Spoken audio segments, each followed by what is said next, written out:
Voy a invitar que me acompañen al libro de Efesios, capítulo 3. Vamos a iniciar una nueva sección. Qué privilegio y qué importante que nosotros le estemos dando prioridad a toda la carta de Efesios.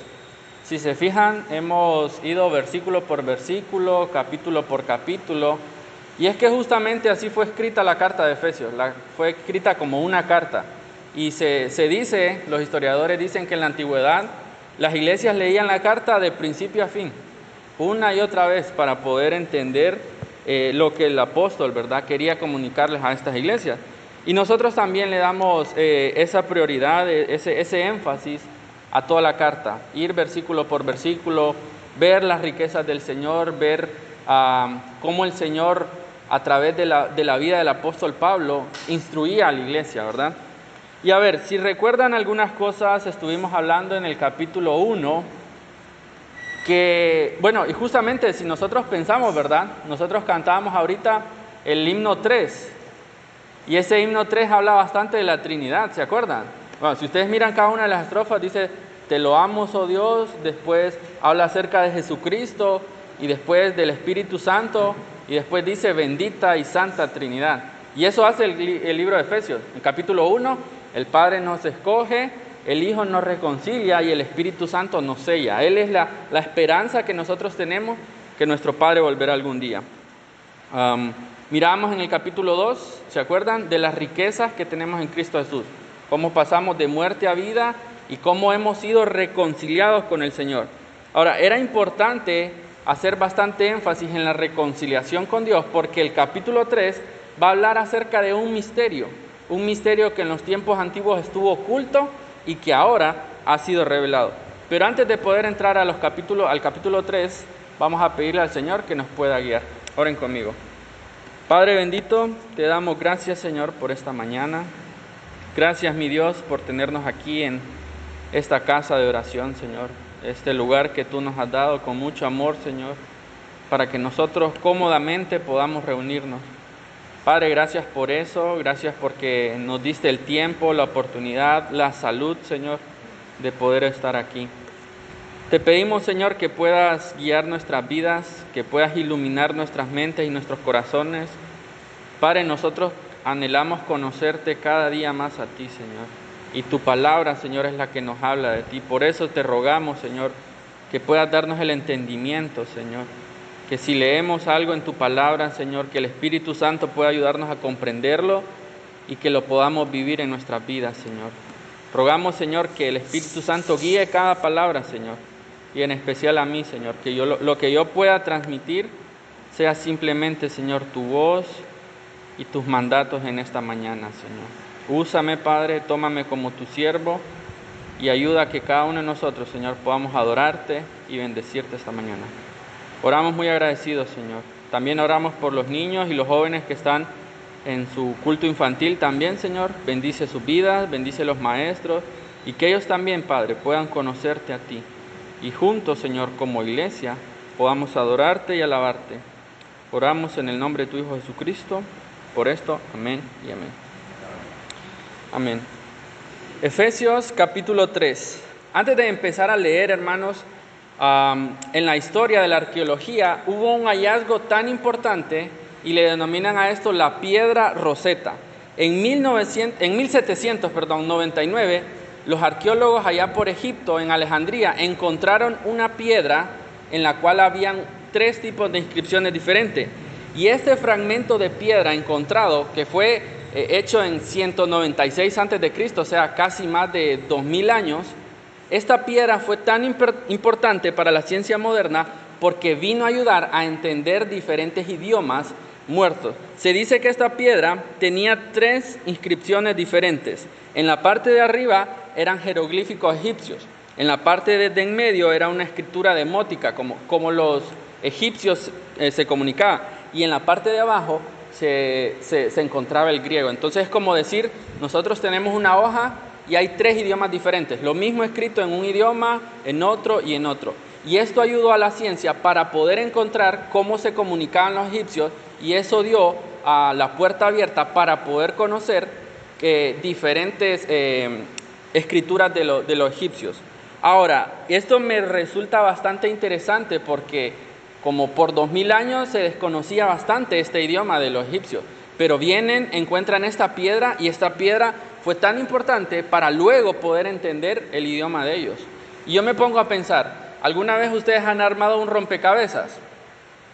Es difícil, los que tienen muchas piezas a veces se nos miran como complicados, pero yo he visto rompecabezas de niños que tienen unas cuantas piezas y es fácil colocarlo. Pero qué satisfacción da cuando uno va a poner la última pieza, ¿verdad? Y ya el panorama, la foto, la figura está completada. Pues justamente algo así fue la piedra de Rosetta. Ellos tenían como ciertas cosas de la cultura egipcia y todo, pero vienen y encuentran esa piedra y esa piedra les dio luz a todo lo que ellos tenían. Y eso es lo que encontramos nosotros en el libro de Efesios, en el capítulo 3. El apóstol va a hacer mención de un misterio que por mucho tiempo estuvo oculto, que por mucho tiempo estuvo escondido en la sabiduría de Dios. Pero viene Pablo y dice, yo soy el administrador de eso, el Señor me ha dado gracia. Y es como decir que en esos tiempos antiguos el Señor, incluso nosotros miramos los profetas del Antiguo Testamento, ellos profetizaban, pero profetizaban muchas veces por fe. Tal vez no entendían todo el cumplimiento de lo que Dios iba a hacer. Ni el mismo apóstol Pablo, escribiendo casi más de la mitad del Nuevo Testamento, él no entendía completamente lo que el Señor estaba haciendo. Pero hoy en día nosotros tenemos la Biblia completa, hermano, completa. El rompecabezas ya está armado, el rompecabezas ya está totalmente hecho y completo para que nosotros lo podamos ver a cabalidad. Si se acuerdan, en el Antiguo Testamento, los judíos solo tenían el Antiguo Testamento, ¿verdad? Y ellos a partir del Antiguo Testamento creían y buscaban todas las profecías y todo apuntaba hacia Jesucristo. Y así tenemos los evangelios, el desarrollo del evangelio de Jesucristo. Pero vienen los profetas y los apóstoles en el Nuevo Testamento y escriben, ¿verdad?, a las iglesias. Entonces vamos a darle lectura para que podamos entender cuál es este misterio que dice el apóstol Pablo a los gentiles. Dice versículo 1, capítulo 3, Efesios capítulo 3, versículo 1. Dice, por esta causa yo, Pablo, prisionero de Cristo Jesús por vosotros los gentiles, si es que habéis oído de la administración de la gracia de Dios que me fue dada para con vosotros, que por revelación me fue declarado el misterio, como antes lo he escrito brevemente, leyendo lo cual podéis entender cuál sea mi conocimiento en el misterio de Cristo. Versículo 5, misterio que en otras generaciones no se dio a conocer a los hijos de los hombres, como ahora es revelado a sus santos apóstoles y profetas por el Espíritu.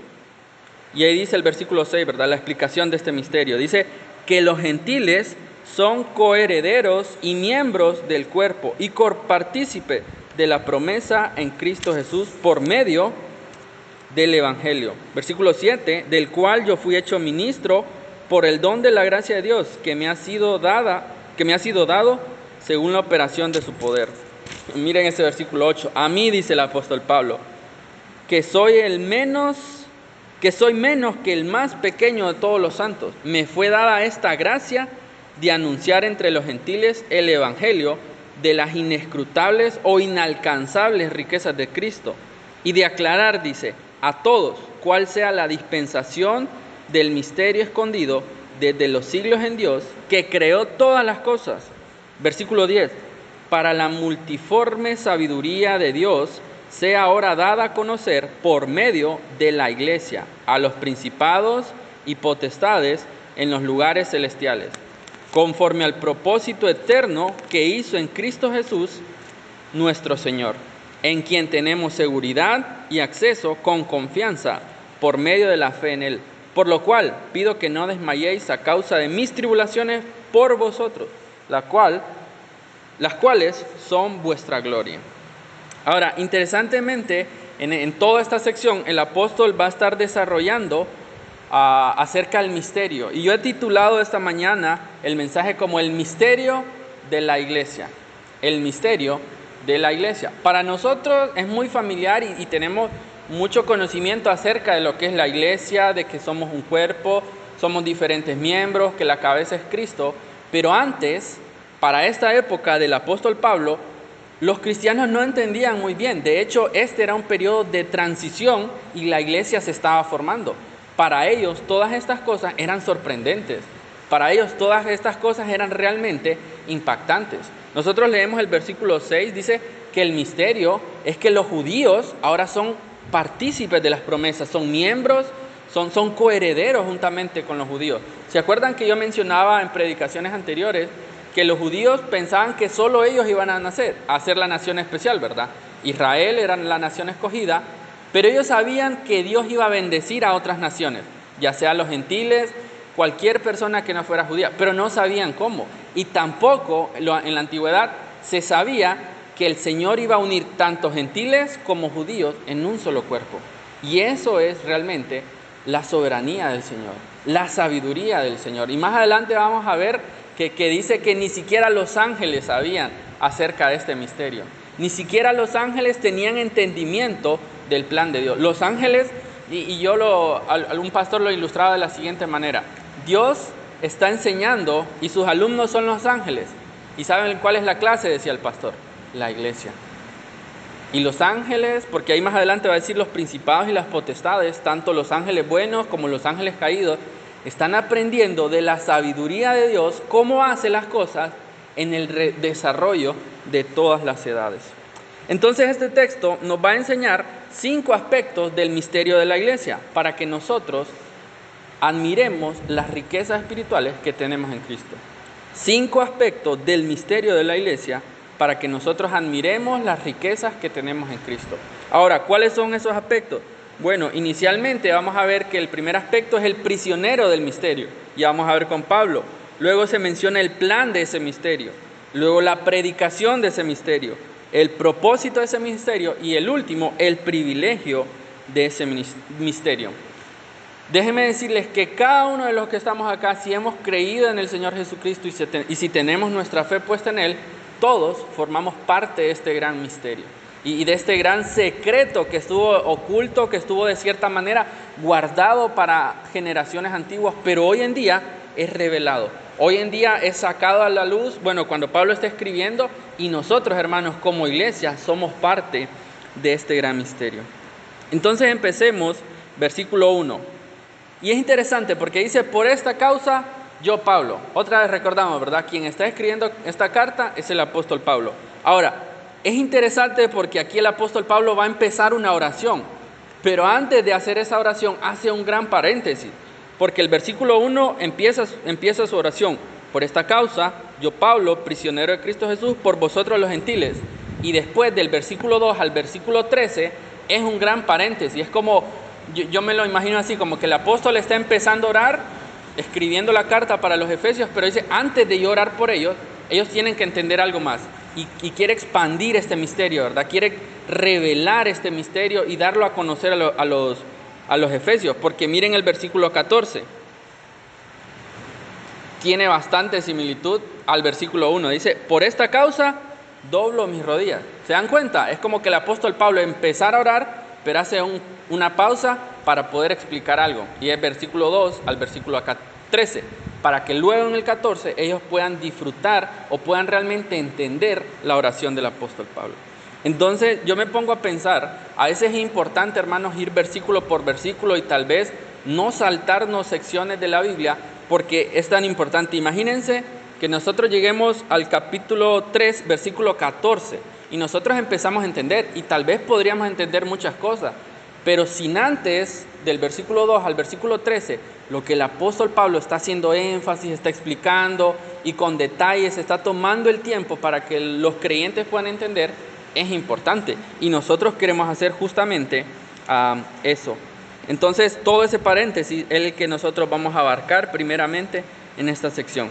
Entonces dice el versículo 1, ¿verdad? Por esta causa yo, Pablo, prisionero de Cristo Jesús, por vosotros los gentiles.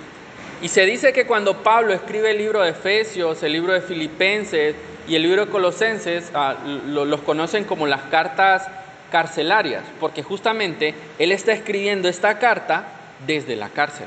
Ahora, eso toma un sentido importante para nosotros, porque él no está de cierta manera triste, él no está renegando, él no está como tengan lástima de mí, De hecho, él dice, yo soy prisionero de Cristo Jesús. Dice, mi causa no es una causa mundana, no es una causa temporal, mi causa es la causa del Señor Jesucristo. Y yo estoy prisionero aquí por Él. Y después ahí dice el versículo, ¿verdad? Por vosotros los gentiles. Es decir, el apóstol fue encarcelado y fue metido a prisión por predicar el evangelio de Jesucristo. Y esto, hermanos, tiene que ver bastante y tiene que animarnos a nosotros, porque independientemente en la situación que nosotros nos encontremos, el evangelio debe seguir corriendo. Y piensen en sus vidas, piensen en sus situaciones. Puede ser una enfermedad, puede ser una crisis económica, puede ser una depresión familiar, puede ser algo de salud. Lo que sea que esté atacando nuestras vidas, la palabra del Señor no debe ser detenida. Y yo me pongo a pensar el apóstol Pablo en prisión, y él dice que él oraba y él cantaba, y me imagino que no lo hacía en silencio, lo hacía en alta voz para que los prisioneros, para que los guardias pudieran escucharlo. Imagínense, un hombre amarrado en una cárcel oscura, y aún así él tenía el ánimo y el valor de poder comunicar las verdades del Señor. Uno se pone a pensar, y nosotros a veces decimos con tanta libertad, con tantas facilidades, con tanta tecnología que tenemos hoy en día, y nos cuesta llegar a la Biblia, nos cuesta abrirla, nos cuesta leerla, y también nos cuesta hablarle a la persona que tenemos a la par. Pues déjenme decirles que este misterio, más adelante nosotros vamos a ver que nosotros somos administradores, de la misma manera que Pablo era. Es decir, nosotros hemos recibido, hermanos, la palabra del Señor para nuestras vidas, para edificación, para consuelo, para restauración de nuestras almas. Pero como decía anteriormente, no se debe quedar solo en nosotros. El Señor quiere que una vez que la palabra del Dios impacte en nuestras vidas, esa misma nosotros la llevemos a los demás. Y nosotros recordamos, ¿verdad?, el libro de Primera de Pedro, que nosotros somos un real sacerdocio, una nación santa, pueblo adquirido por Dios, y dice después el versículo 10, para anunciar las buenas nuevas. Esa es nuestra misión, hermano. El Señor nos rescató no para ser diferentes solamente del mundo, sino para predicar su palabra.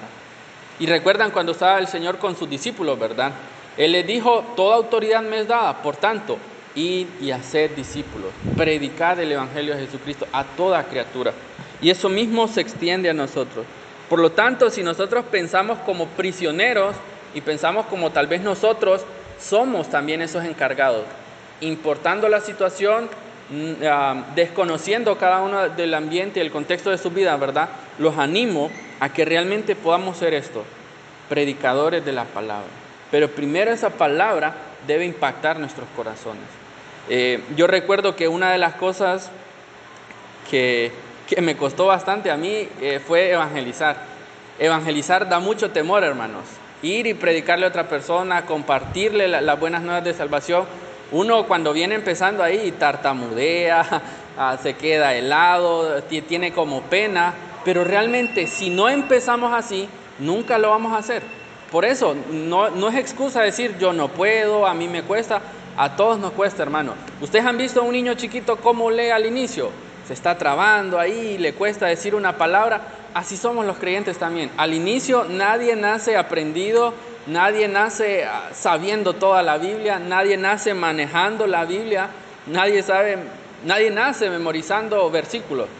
Pero a medida vamos creciendo, nosotros vamos desarrollando. ¿Y saben qué es lo más maravilloso de esto? Que el Espíritu Santo nos capacita. El Espíritu Santo nos ayuda y nos da palabra, nos da fuerza, nos da ánimo y nos da valor para compartir la palabra del Señor. Ese mismo Espíritu Santo, ya vamos a ver más adelante, que estaba en Pablo, es el mismo que resucitó al Señor Jesucristo. Y ese mismo Espíritu Santo está en cada uno de los creyentes. Capítulo 1, hemos sido sellados con Él. Le pertenecemos al Señor. Por lo tanto, nuestras vidas no están vacías. Nuestras vidas están capacitadas por el Señor.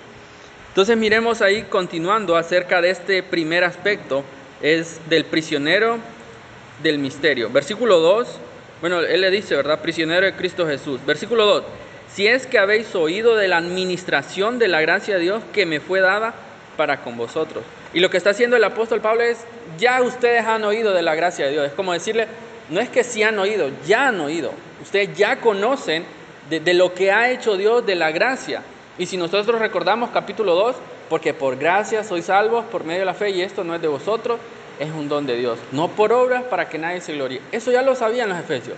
Y dice, si ya han oído esto, entonces, dice, esa gracia que me fue dada para con vosotros. Ahora, es interesante que el apóstol reconoce que la gracia no se la ganó. No dice la gracia que yo me gané, la gracia que yo obtuve. No, él dice la gracia que me fue dada. Y eso, hermano, es algo que cada uno de nosotros debe reconocer. Incluso cada predicador que se para acá debe reconocer que no son sus talentos, no son sus habilidades, sino es la gracia del Señor Jesucristo. Hablábamos con el pastor que los que predicamos muchas veces desconocemos lo que ha hecho el Señor y por qué nos ha escogido, pero en algo concluimos, que es la gracia del Señor capacitando nuestra vida. Y esa misma gracia, hermano, es la que te va a capacitar a ti para servir en la iglesia. Tal vez no sea en la predicación, tal vez no sea estar aquí enfrente, pero hay diferentes funciones, hay diferentes ministerios en la iglesia que todos hemos sido dotados por el Señor para poder servirle. Y es importante pensar que lo que usted pueda hacer en la iglesia no es porque usted es bueno, no es porque usted se lo merece, es porque el Señor ha tenido gracia y la ha derramado en su vida. Lea conmigo ese versículo otra vez. El versículo 2 otra vez dice, si es que habéis oído de la administración de la gracia que me fue dada para con vosotros. Dice el versículo 3, que por revelación me fue declarado el misterio. Y nosotros remontamos, ¿verdad?, cómo el apóstol tuvo esa revelación. Y a lo largo vamos a ver más adelante la humildad del apóstol Pablo, porque él realmente era una persona temeraria, hermano, para los creyentes. Antes de conocer al Señor Jesucristo, Pablo perseguía a los cristianos. Pablo era un judío radical, era un judío irreprensible, dice él, y él perseguía a la iglesia. De hecho, más adelante él menciona que es el más pequeño. Nosotros leímos ahí, ¿verdad? Y está haciendo una comparación un poco chistosa porque él dice, soy como que si nosotros dijéramos el más menor. Aunque no suene bien gramaticalmente, lo que él está diciendo, soy el más chiquitito. Primero, en otros libros dice, de todos los apóstoles, yo soy el último, el menor. Pero después dice, de todos los santos, de todos los creyentes, yo soy el más pequeño, dice. Y lo grande y lo importante que Dios utilizó al apóstol Pablo, pero notamos su humildad. Y otra vez, ¿verdad? El Señor le reveló en ese encuentro el Evangelio. Él fue el encargado de poder llevar este secreto, este misterio que estaba oculto en el Antiguo Testamento. Él fue el encargado de comunicarlo. Y de cierta manera yo me pongo a pensar que nosotros tenemos similitud con el apóstol Pablo. Muchas personas allá afuera pueden conocer de Dios, pueden saber quién es Dios, pueden realmente haberlo escuchado, pueden haber asistido a una iglesia, pero seguramente, y muy cierto, no conocen el verdadero evangelio del Señor Jesucristo. No conocen lo que hablábamos los domingos pasados, no conocen la reconciliación, la preciosura que hizo Dios en nuestras vidas, de darnos una vida eterna a pesar de no merecerla. La gente afuera cree en Dios y cree que son buenas, pero la Biblia nos dice que no somos personas buenas. De hecho, no hay nadie bueno, dice Romanos, pero el Señor ha revelado esto, ¿para qué? Para compartirlo. Y el apóstol dice, esta revelación me fue dada, este misterio a mí me ha sido dado y a nosotros también. Este misterio también ha sido revelado y ya conocemos el evangelio del Señor, por lo tanto, que ese misterio no se quede escondido ahí. Ya vamos a ver más adelante también que una de las implicaciones de conocer el misterio de la iglesia, de entender el evangelio del Señor Jesucristo, es ir y predicarlo. No solamente quedar con ese conocimiento. Es como decimos, ¿verdad? Que las palabras no entren por un oído y salgan por otro, sino que realmente entren y afecten nuestro corazón y podamos vivir de esa manera. Por lo tanto, el evangelio entra y ese mismo evangelio tiene que salir. Tenemos que amar a las personas, como decía el apóstol Pablo. Versículo 3, que por revelación me fue dado el misterio. Ahora, cuando el apóstol habla acerca de revelación, ¿verdad? Debemos entender que él sí recibió una revelación especial por parte de Dios. Nosotros hoy en día no podemos estar recibiendo revelaciones por medio de sueños, por medio de lo que alguien más dijo. Ese tipo de cosas sí se vivieron en la Biblia, pero el Señor escogió personas específicas para poder escribir su palabra. Si alguien dice, yo tengo una nueva revelación. Ah, sí, ¿en qué versículo está? Porque esa es la única revelación que nosotros creemos. Cuando Juan está escribiendo Apocalipsis dice, nadie, absolutamente nadie más añada ni quite ninguna palabra de este libro. Por eso debemos tener mucho cuidado también de decir, cuando alguien nos dice, tengo una palabra de parte del Señor para tu vida, enséñame, hermano, qué versículo es, porque si no tiene versículo y si no tiene capítulo, no podemos aceptar esa palabra. El apóstol Pablo sí recibió revelación del Espíritu Santo directamente y por eso él escribe cartas a la iglesia. Versículo 3 al final dice, como antes lo he escrito brevemente. Bueno, él cuando dice como antes lo he escrito, se refiere directamente al capítulo 2, versículo 11 al 22, de esa reconciliación. Esa revelación es la reconciliación de Dios, ¿verdad? Y acerca de que la iglesia es una en Cristo. Versículo 4, leyendo lo cual podéis entender cuál sea mi conocimiento en el misterio de Cristo. Ahora, esta palabra misterio que la vamos a estar viendo se repite casi 27 veces en todo el Nuevo Testamento. Tal vez tiene diferentes matices en los que el apóstol está queriendo comunicar, pero solo en la carta de Efesios 6 veces se encuentra la palabra misterio. Y nosotros podemos entender básicamente que el misterio es algo que estuvo oculto y ahora es revelado, ¿verdad? No estamos hablando como de cosas místicas ni cosas oscuras que nadie va a entender. No, es como decir el apóstol, lo que antes estaba escondido, ahora es revelado. Ese es un misterio. Y dice, ¿y cuál es ese misterio? La iglesia, la unión entre los creyentes y los judíos. Más adelante en ese versículo 4, el apóstol habla acerca de un conocimiento. Lean conmigo ahí. Dice, leyendo lo cual podéis entender cuál sea mi conocimiento. Ahora, este conocimiento al que el apóstol se está refiriendo es la comprensión y entendimiento de los planes de Dios y es como decir la pieza final del rompecabezas. ¿Se acuerdan que decíamos? Aquella piedra que encontraron los arqueólogos fue tan importante para la ciencia y el apóstol dice, ese conocimiento que Dios me dio, esa revelación que Dios me dio viene a hacer esto. Viene a ser la última pieza del rompecabezas para que nosotros podamos entender el plan soberano del Señor. Quiero hacer un paréntesis aquí y mencionar algo acerca que una palabra se va a mencionar más adelante en el versículo.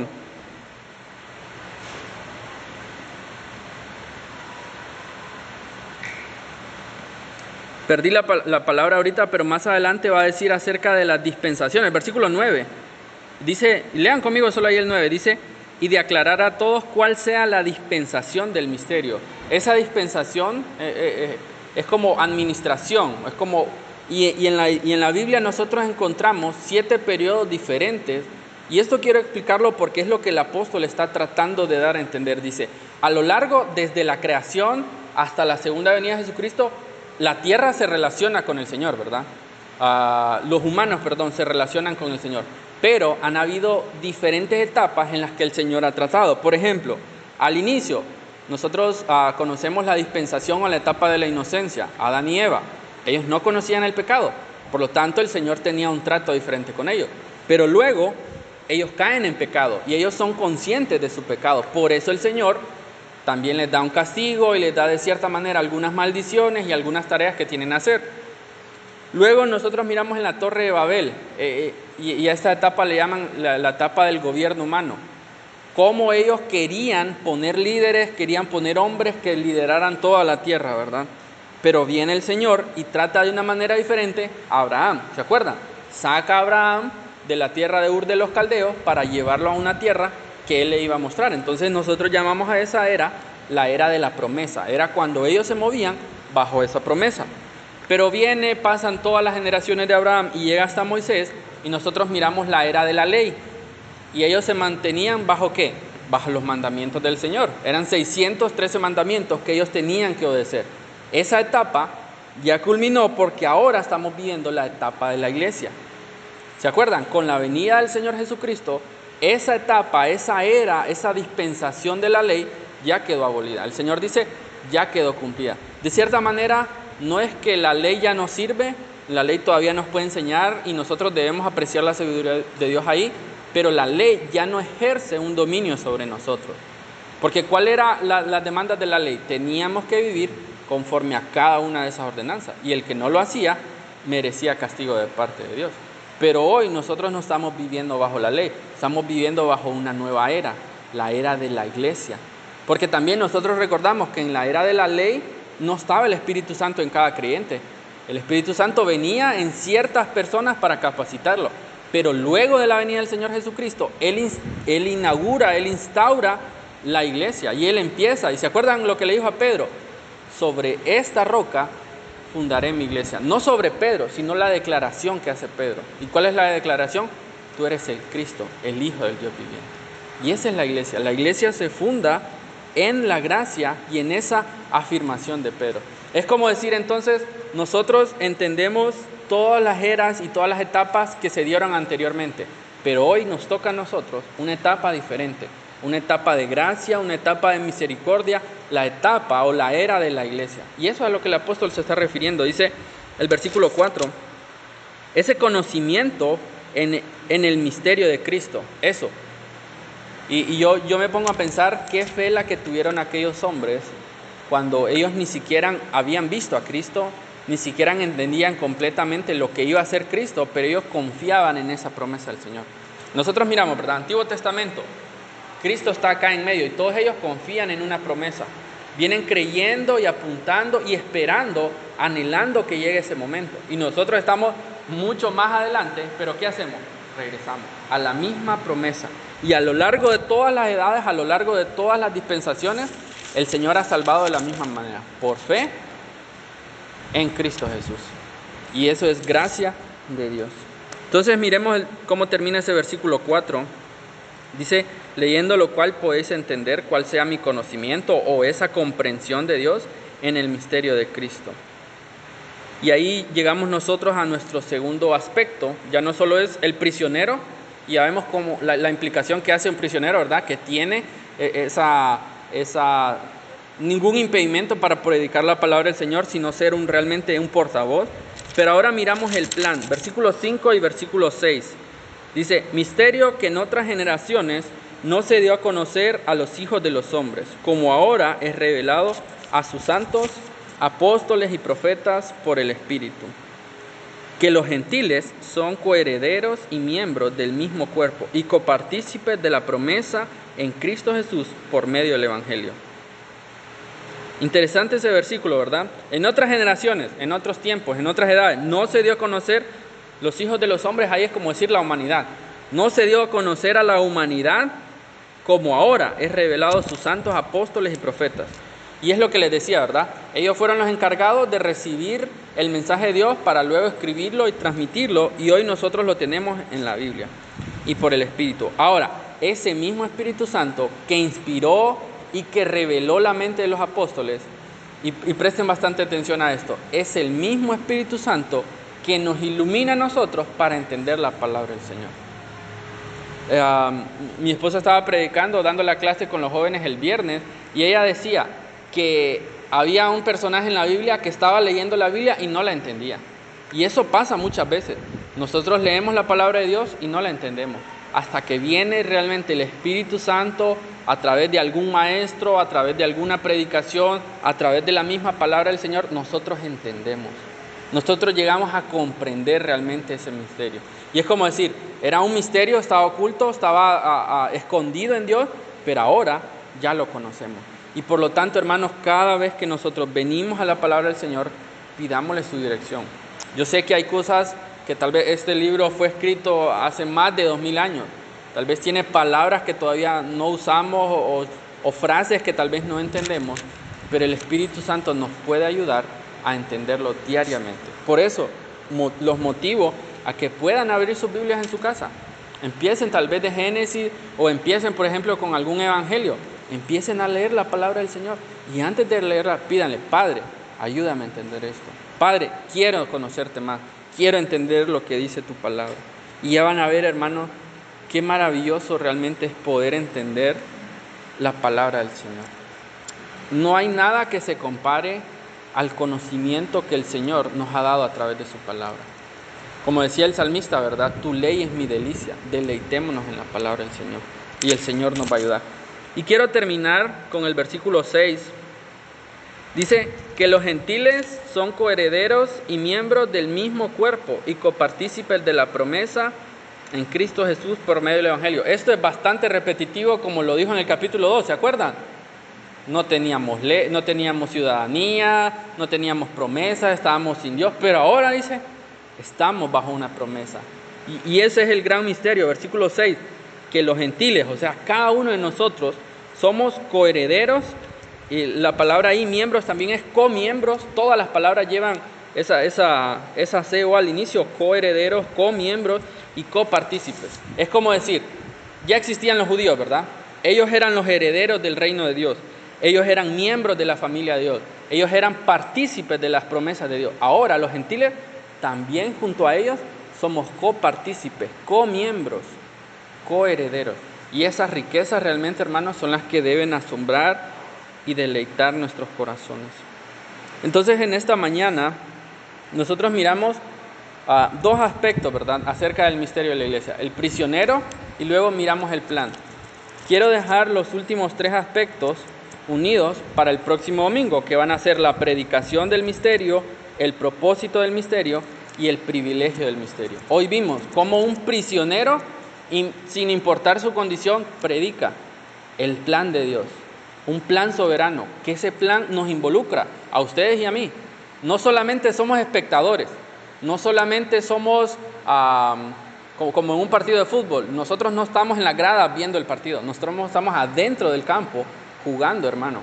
Por lo tanto, debemos entender estas verdades para poder jugar de la mejor manera y sobre todo, jugar en equipo. Como decía el versículo 6, ¿verdad? Copartícipes, comiembros, coherederos de las promesas de Dios. Quiero cerrar con un último versículo, Apocalipsis, capítulo 7, y para que esto realmente tenga validez lo que yo dije, Apocalipsis capítulo 7. No sé si alguna vez se han preguntado si usted sale en alguna parte de la Biblia, si su persona va a estar en alguna escena de lo que la Biblia narra. Pues miren, el capítulo 7, versículo 9, está hablando acerca de nosotros en el futuro, cuando ya estemos con Cristo. Dice, después de esto, acuérdense, el apóstol Juan está escribiendo una revelación, una visión que tuvo. Dice, después de esto miré, dice, y aquí una gran multitud, en esa estamos tú y yo, hermano, la cual nadie podía contar, de todas las naciones, de todas las tribus, de todos los pueblos y de todas las lenguas, que estaban delante del trono y en la presencia del Cordero, vestidos de ropas blancas y con palmas en las manos. Y dice el versículo 10, y clamaban a gran voz diciendo, la salvación pertenece a nuestro Dios, que está sentado en el trono y al Cordero. Y todos los ángeles estaban de pie alrededor del trono y de los ancianos de los 4 seres vivientes, y se postraron sobre sus rostros delante del trono y adoraron a Dios, diciendo, léanlo conmigo, amén. La bendición, la gloria y la sabiduría y la acción de gracias y la honra y el poder y la fortaleza sean a nuestro Dios por los siglos de los siglos. Amén. Wow. Nosotros tenemos como el final de la película. Nosotros tenemos el último segmento de nuestras vidas también. Y aquí estamos nosotros, hermanos. La iglesia que el Señor ha rescatado. Ese gran misterio que ni los ángeles podrían comprender, la sabiduría, la hermosura que Dios iba a hacer. Ustedes y yo somos parte de eso. Y un día estaremos en el cielo, hermanos, diciendo la bendición, la gloria, la sabiduría, la acción de gracias, la honra y el poder, la fortaleza, sean solamente a nuestro Dios, por los siglos de los siglos. Por lo tanto, hermanos, quiero invitarlos y quiero realmente motivarlos, que si el Evangelio ha impactado sus vidas, que ustedes también puedan impactar a alguien más. Tomemos el ejemplo del apóstol Pablo, prisionero, encadenado, privado de libertad, seguramente padeciendo hambre, padeciendo muchas enfermedades, pero nunca lo detuvo predicar el Evangelio. Y hoy en día nuestras familias y muchos vecinos necesitan realmente conocer este misterio. Ellos no lo entienden, Ellos no entienden, hermanos, por qué nos levantamos un domingo a las 9 de la mañana. Un domingo que bien lo podríamos tomar para descansar, dormir y cocinar hasta tarde y quedarnos ahí arropaditos. Ellos no van a entender eso, porque dice la Biblia que para ellos esto es locura. Y realmente sí, estamos locos por el Señor, hermano. Lo amamos con todo nuestro corazón. Él nos ha sacado y Él nos ha dado una nueva esperanza, una nueva vida. Y esa vida, hermano, tiene que evidenciarse, tiene que realmente resplandecer. Ánimo, hermano, vivamos conforme a lo que el Señor quiere y que nuestras vidas puedan ser realmente un testimonio público de lo que el Evangelio ha hecho en nosotros. ¿Oramos? Padre bendito, te damos gracias, Señor. Queremos alabar tu nombre, Señor, por tu misericordia increíble, por tu misericordia preciosa, Padre. Señor, seguimos viendo esta unión especial que tú hiciste acerca de los judíos, los gentiles. Cómo formaste una iglesia, Señor. Nos formaste de diferentes lugares, de diferentes familias, de diferentes trasfondos, de diferentes situaciones, Señor. Pero lo que nos une es nuestro Señor Jesucristo. Gracias por mirarnos, Padre. Gracias porque no merecíamos tu amor, no merecíamos tu misericordia, esa gracia en nuestras vidas. Pero hoy, Señor, nos sentimos contentos, nos sentimos alegres, nos sentimos especiales, Señor, porque lo que tú has hecho en nosotros es realmente valioso. Hoy podemos reconocer que tenemos una herencia en los cielos. Tal vez no tengamos nada acumulado en esta tierra, o tal vez sí lo tengamos, pero hay algo más importante, la herencia que tú nos tienes preparada en los cielos. También somos miembros de una familia, Señor, especial. Gracias por mis hermanos, Señor. Gracias por la iglesia bautista de aquí de Galera, Señor. Es tu iglesia, Padre.